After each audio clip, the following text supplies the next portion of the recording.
Shalom, selamat malam Bapak Ibu Saudara yang dikasih dalam nama Tuhan Yesus.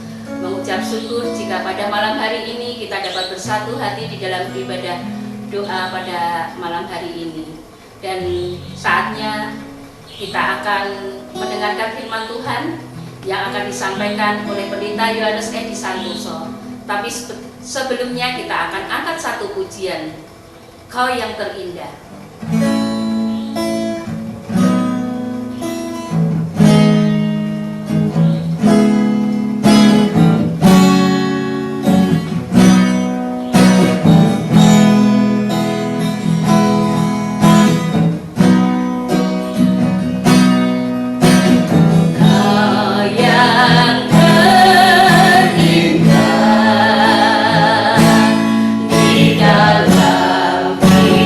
You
Bapak Ibu Saudara yang dikasihi Tuhan, salam sejahtera dan kiranya damai sejahtera Allah senantiasa melimpah atas kehidupan kita.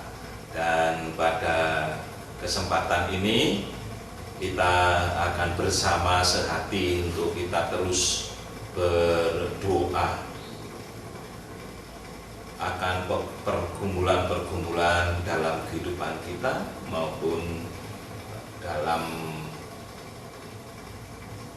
pekerjaan Tuhan yang Tuhan percayakan kepada kita semuanya. Dan mari Bapak Ibu Saudara yang dikasihi Tuhan, kita akan bersama akan menerima berkat firman-Nya. Kiranya kita akan membuka hati kita dan kita meminta akan Roh Kudus di dalam kehidupan kita supaya kita diberikan roh yang rendah hati untuk kita bersama menerima firman-Nya dan kita boleh diberkati melalui kebenaran firman Tuhan. Mari kita akan berdoa terlebih dahulu. Allah Bapa kami di surga, Allah yang mengasihi dan Allah yang tidak pernah meninggalkan kehidupan kami, yang kami percaya, yang kami puja di dalam nama Tuhan kami Yesus Kristus. Kami mengucap syukur kepadamu pada malam hari ini. Ibadah doa ini kami boleh kembali untuk diberkati oleh Tuhan melalui firman Tuhan, dan kami boleh menyatukan hati untuk kami menaikkan akan segala syafaat kami. Kami menyerahkan ya Tuhan akan penyampaian firman-Mu sebagai landasan akan doa-doa kami pada malam hari ini. Hanya di dalam nama-Mu Tuhan kami Yesus Kristus kami berdoa.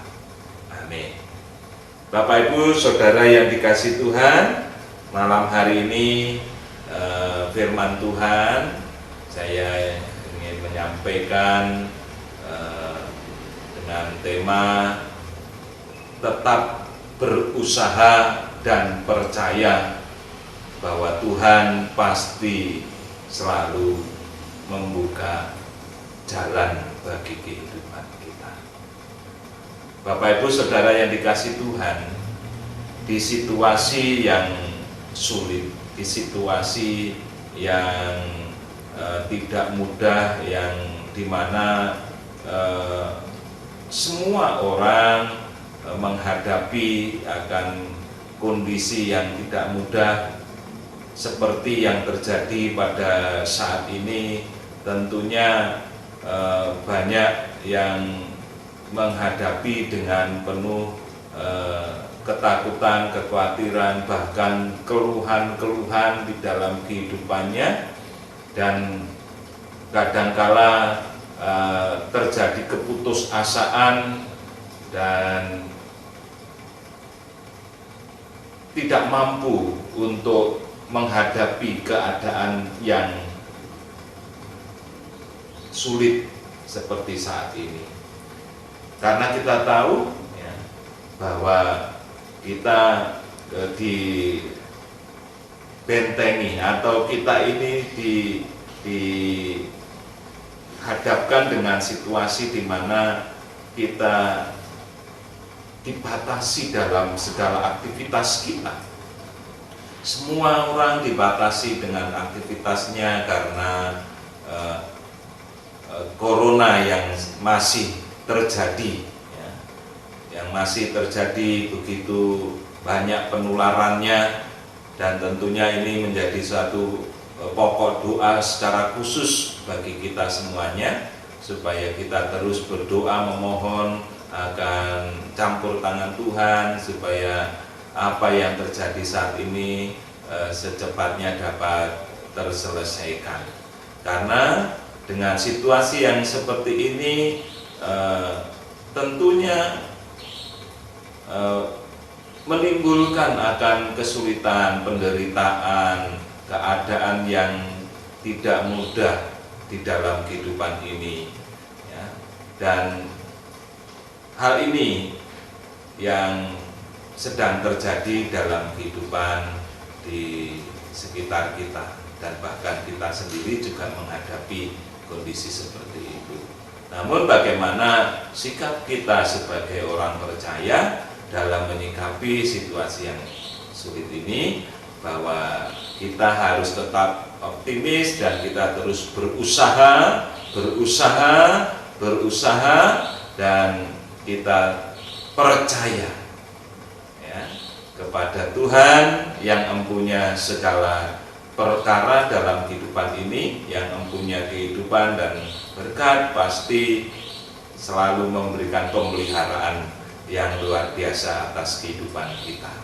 Kita harus meyakini, kita harus percaya di saat kita bangun usaha dalam kehidupan kita, kita tidak menyerah dengan keadaan dan kita terus bangun akan semangat kehidupan dan berusaha sedapat mungkin yang dapat kita lakukan.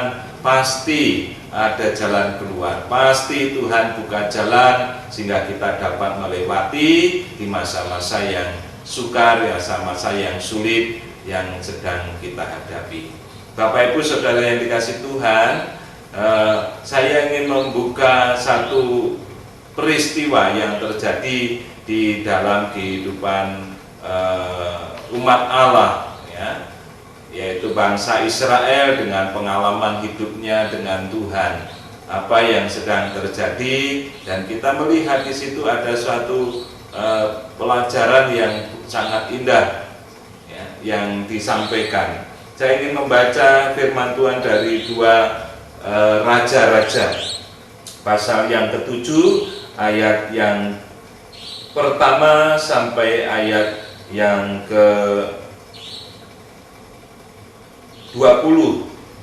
Tetapi saya hanya membaca sampai ayat yang ke-7, ya. Dikatakan firman Tuhan, lalu berkatalah Elisa, dengarlah firman Tuhan, beginilah firman Tuhan, besok kira-kira waktu ini sesukat tepung yang terbaik akan berharga sesikal, dan 2 sukat jelai akan berharga sesikal di pintu gerbang Samaria. Tetapi perwira yang menjadi ajudan raja menjawab, abdi Allah, katanya, sekalipun Tuhan membuat tingkap-tingkap di langit, masakan hal itu mungkin terjadi? Jawab abdi Allah, sesungguhnya engkau akan melihatnya dengan matamu sendiri, tetapi tidak akan makan apa-apa daripadanya. 4 orang yang sakit kusta ada di depan pintu gerbang. Berkatalah yang seorang kepada yang lain, mengapakah kita duduk-duduk di sini sampai mati? Jika kita berkata, baiklah kita masuk ke kota, padahal dalam kota ada kelaparan, kita akan mati di sana. Dan jika kita tinggal di sini, kita akan mati juga. Jadi sekarang marilah kita menyeberang ke perkemahan tentara Aram. Jika mereka membiarkan kita hidup, kita akan hidup, dan jika mereka mematikan kita, kita akan mati. Lalu pada waktu senja, bangkitlah mereka masuk ke tempat perkemahan orang Aram. Tetapi ketika mereka sampai ke pinggir tempat perkemahan orang Aram itu, tampaklah tidak ada orang di sana. Sebab Tuhan telah membuat tentara Aram itu mendengar bunyi kereta, bunyi kuda, bunyi tentara yang besar, sehingga berkatalah yang seorang kepada yang lain, sesungguhnya Raja Israel telah mengupah raja-raja orang Het dan raja-raja orang Misraim melawan kita, supaya mereka menyerang kita. Karena itu bangkitlah mereka melarikan diri pada waktu senja dengan meninggalkan kemah dan kuda dan kedai mereka serta tempat perkemahan itu dengan begitu saja. Mereka melarikan diri menyelamatkan nyawanya. Bapak Ibu Saudara yang dikasihi Tuhan, ada suatu peristiwa yang terjadi seperti apa yang dialami oleh bangsa Israel. Di saat bangsa Israel diperhadapkan dengan situasi yang tidak mudah karena bangsa itu sudah ada di dalam incaran, yaitu bangsa Aram, ya, yang dimana mereka sudah dikuasai daerah itu dan ingin diserangnya. Mereka tidak bisa keluar, tidak bisa pergi dari tempat itu. Tentunya hal ini mempersulit keadaan kehidupan bangsa Israel, seperti yang disampaikan oleh Nabi Elisa, bahwa keadaan itu akan memperburuk, di mana bahwa bahan makanan mengalami kenaikan yang luar biasa, harganya sangat tinggi, dan mungkin ini akan membawa situasi yang semakin parah akan keadaan bangsa itu, karena mereka tidak bisa akan dapat bertahan dengan lama, karena mereka tahu, ya, apalagi yang dalam keadaan ekonomi yang kecil, ya, menghadapi situasi itu mereka pasti sulit dan mereka tidak mampu bertahan.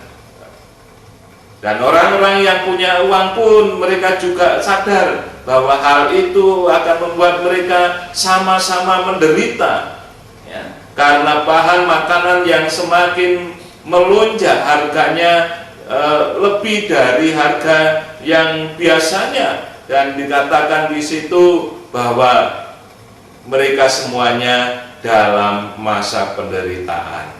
Dan yang luar biasa, kita melihat ada cerita yang disampaikan di situ, ada 4 orang yang sakit kusta. Bapak Ibu yang dikasih Tuhan, biasanya orang yang sakit kusta ini dikucilkan oleh bangsanya. Mereka tidak boleh masuk ke kotanya, mereka harus ada di daerah di pinggiran kotanya, ya. Oleh sebab itu diceritakan di situ, 4 orang yang sakit kusta ini mendengar apa yang disampaikan akan Elisa tentang keadaan di kotanya, yang dimana semuanya serba dalam penderitaan. Mereka tidak bisa keluar kemana-mana, tidak bisa membeli bahan makanan yang mereka butuhkan, adapun harganya cukup tinggi. Dan itu biasanya terjadi, ya, seperti saat ini, ya, bahwa bahan makanan bisa lebih tinggi dari harga emas dan sebagainya. Bapak Ibu Saudara yang dikasih Tuhan, 4 orang yang sakit kusta ini mereka bersama-sama merencanakan sesuatu yang luar biasa. Mereka katakan, mengapa kita duduk-duduk di sini? Di sini pun kita akan mati karena kelaparan, kesulitan makanan. Daripada mati kelaparan, mari kita akan datang. Kita akan datang ke tempat di mana pasukan Aram itu ada. Siapa tahu kita akan memperoleh akan makanan di sana. Jika mereka membiarkan kita bisa menikmati kehidupan. Tapi jika mereka mematikan kita, mari kita akan hadapi, kita akan mati di sana juga. Ada suatu tindakan di dalam kehidupannya. Mereka tidak menyerah dengan keadaan itu. Kita melihat bahwa di kota bangsa Israel tidak bisa kemana-mana karena mereka sudah dikepung oleh tentara Aram. Tetapi orang kusta ini mereka berusaha dan mereka datang ke tempat perkemahan tentara Aram. Dan apa yang terjadi bahwa orang kusta itu masuk ke sana dan mereka melihat keadaan perkemahan tentara Aram itu kosong, tidak ada orang-orang yang ada di sana. Yang ada adalah barang-barang, bahan makanan, dan juga kuda, dan perkemahan yang ditinggalkan mereka. Dikisahkan dalam firman Tuhan tadi bahwa Tuhan telah bekerja untuk menyelamatkan bangsa Israel, dan termasuk 4 orang yang sakit kusta itu, di mana Allah menyatakan diri di tengah-tengah bangsa itu melalui apa? Perlindungan kepada bangsa itu dari keadaan yang terjadi, di mana Allah menyatakan kuasanya. Kita melihat ya, ayat yang ke-6, sebab Tuhan telah membuat tentara Aram itu mendengar bunyi kereta, bunyi kuda, bunyi tentara yang besar, sehingga berkatalah yang seorang kepada yang lain, sesungguhnya Raja Israel telah mengupah raja-raja orang dan raja-raja orang Israel melawan kita supaya mereka menyerang kita. Dan akhirnya bangsa Aram itu melarikan diri.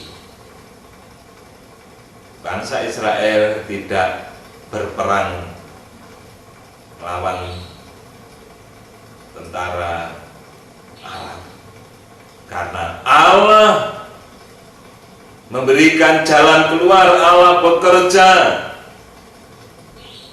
dan membebaskan bangsa itu dari penderitaan yang selama ini dialaminya.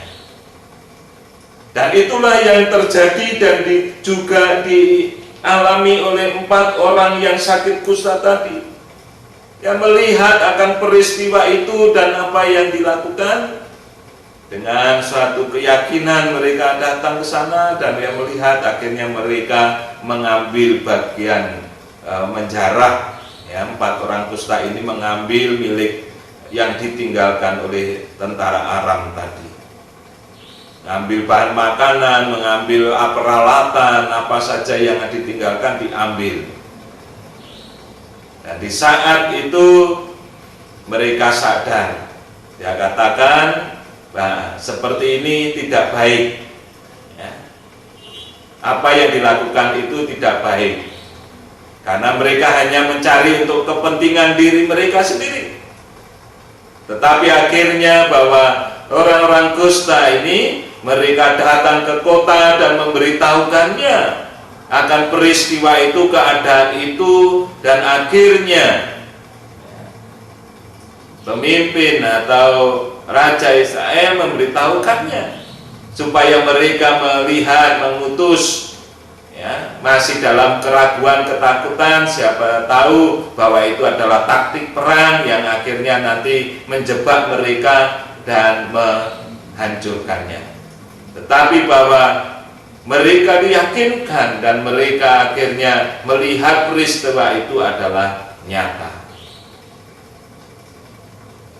Bapak Ibu Saudara yang dikasihi Tuhan, jangan pernah kita ini menyerah. Kita harus terus melakukan sesuatu yang dapat kita lakukan dalam kehidupan kita di masa-masa yang sukar. Seperti 4 orang yang kusta tadi, mereka berani melakukan sesuatu dan meyakini bahwa Tuhan pasti memberikan jalan keluar bagi mereka. Dan akhirnya bahwa mereka melakukan suatu yang luar biasa. Dengan iman mereka melangkah, bertindak, dan akhirnya mereka memperoleh seperti yang mereka harapkan. Dan akhirnya di saat mereka boleh mengalami akan mukjizat Allah, mereka menerima akan apa yang mereka telah perlukan dalam kehidupan mereka. Mereka tidak hanya berpikir untuk dirinya sendiri. Mereka memberitahukan, artinya berbagi kepada orang-orang lain, memberitahukan kepada orang-orang yang ada di kota supaya mereka datang dan melihat apa yang terjadi yang Tuhan kerjakan bagi mereka. Bapak Ibu Saudara yang dikasihi Tuhan, kadangkala kita tidak berpikir seperti itu. Kita hanya memikirkan bagi diri kita sendiri. Di saat kita ini diberkati oleh Tuhan, kita hanya memikirkan diri kita sendiri. Dan kita tidak pernah melakukan sesuatu untuk berbagi. Tapi pelajaran malam hari ini kita melihat apa yang disampaikan melalui kehidupan 4 orang kusta tadi, yang mana bahwa mereka di saat mengalami mujizat Allah, menerima berkat itu, mereka tidak hanya berpikir untuk dirinya sendiri, dan mereka akhirnya menyampaikan kepada orang-orang yang ada di kota apa yang terjadi, yang Tuhan telah kerjakan atas mereka untuk bangsa ini. Oleh sebab itu Bapak Ibu yang dikasihi Tuhan, mari sesulit apapun, ya, sesukar apapun, seberat apapun, mari kita percaya. Ya, kita lakukan tugas kita, sesuatu yang harus kita kerjakan dalam kehidupan kita, dan kita percaya bahwa Tuhan pasti campur tangan, Tuhan pasti buka jalan bagi segala keadaan kehidupan ini. Bukankah Tuhan Yesus juga menyatakan kepada kita, marilah kepadaku engkau yang letih lesu dan beban berat, aku akan memberikan kelegaan kepadamu. Mari kita percaya, di saat kita mau bertindak di dalam iman percaya kepada Tuhan, pasti Tuhan buka jalan, Tuhan pasti memberikan akan jalan keluar bagi kehidupan kita, dan kita akan melihat bagaimana Tuhan memelihara, mencukupkan, dan bahkan memberikan akan penyertaannya, dan memampukan kita untuk melewati situasi-situasi yang sulit ini, yang tidak mudah ini, yang mungkin terjadi dalam kehidupan kita. Oleh sebab itu Bapak Ibu yang dikasihi Tuhan, mari jangan menyerah, mari kita akan terus lakukan apa yang Tuhan percayakan dalam kehidupan kita. Mari kita kerjakan bagian kita, ya. Kita akan melihat Tuhan pasti bekerja dan melakukan yang terbaik bagi kehidupan kita. Sebagaimana tadi yang dialami oleh 4 orang yang sakit kusta tadi, mendengar berita yang disampaikan Nabi Elisa, mereka katakan, di sini aku akan mati. Ya, mari kita akan lakukan sesuatu, ya, karena situasi yang membuat kelaparan di negeri itu. Ya, mereka melakukan dengan satu tindakan iman dan percaya. Tuhan pasti buka jalan, dan itulah yang dialaminya, di mana mereka akhirnya boleh mengalami berkat-berkat Allah, pemeliharaan Allah, dan mereka tidak hanya memikirkan diri mereka sendiri, tetapi mereka juga menyampaikan apa yang telah Tuhan lakukan atas kehidupan ini, dan mereka boleh menjadi berkat kepada bangsa yang lainnya, bangsa Israel yang ada di kota yang saat itu sedang mengalami kesusahan, penderitaan, ketakutan karena ancaman bangsa Arab. Tetapi Tuhan telah membuka jalan, dan Tuhan memberikan akan pemeliharaan atas itu. Oleh sebab itu mari Bapak Ibu yang dikasihi Tuhan, ya, sesulit apapun ya, yang kita alami, ya, berat apapun beban yang kita alami, mari kita bangun keimanan kita seperti 4 orang yang kusta tadi. Mari kita bertindak, ya. Mari kita melangkah, mari kita melakukan sesuatu, dan kita percaya Tuhan pasti membuka jalan, Tuhan pasti memberikan akan pemeliharaannya, dan Tuhan menyatakan mujizatnya atas kehidupan ini. Sebab itu mari Bapak Ibu yang dikasih Tuhan, kita akan berdoa bersama-sama. Kita berdoa untuk kehidupan kita, ya, kehidupan saudara dimanapun berada, apapun pergumulan-pergumulan yang saudara alami, mari kita sampaikan kepada Tuhan.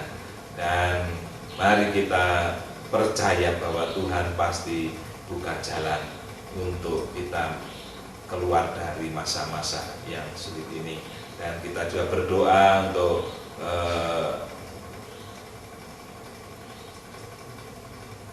masyarakat, kita berdoa untuk pemerintah yang terus berusaha, ya, melakukan tugasnya menangani akan COVID-19 ini supaya semakin dapat diatasi dan tidak banyak lagi yang menjadi korbannya. Kita berdoa dan kita terus doakan supaya setiap umat Tuhan semuanya boleh ada dalam perlindungan Tuhan, dalam kesehatannya daripada Tuhan. Dan kita terus berjaga-jaga, jangan kita melupakan akan anjuran pemerintah. Kita terus waspada, berjaga-jaga, membiasakan diri untuk menjaga kesehatan, cuci tangan, ya, pakai masker kalau bepergian, ya. Dan mari kita terus lakukan hal seperti itu untuk kehidupan kita, ya. Dan kita juga berdoa untuk persiapan, ya. Kita berdoa untuk persiapan jika nanti pemerintah sudah memberikan kelonggaran, ya, kemungkinan bulan Juli bisa diadakan ibadah, ya, bersama di gereja, walaupun tetap harus dalam koridor, ya, menjaga akan jarak, ya, dan juga protokol kesehatan, ya, untuk COVID ini tetap dikerjakan, ya. Saat ini telah disiapkan, kita siapkan untuk tempatnya nanti, ya, yang mungkin nanti ibadah tidak sekali, mungkin akan ada 2 kali ibadah. Kita siapkan, kita berdoa supaya semuanya boleh berjalan dengan baik dan kita dapat melakukannya dengan lancar, semuanya diberkati dalam kesehatan. Dan mari kita terus lakukan yang terbaik di dalam kehidupan kita. Mari Bapak Ibu Saudara yang dikasih Tuhan, kita akan bersama berdoa. Amin.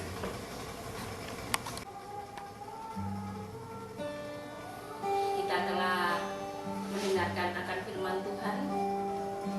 Biarlah firman itu boleh menjadi kekuatan bagi kita di dalam kehidupan kita hari lepas hari.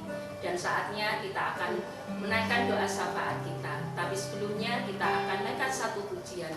Pujilah aku Tuhan. Pujilah aku Tuhan.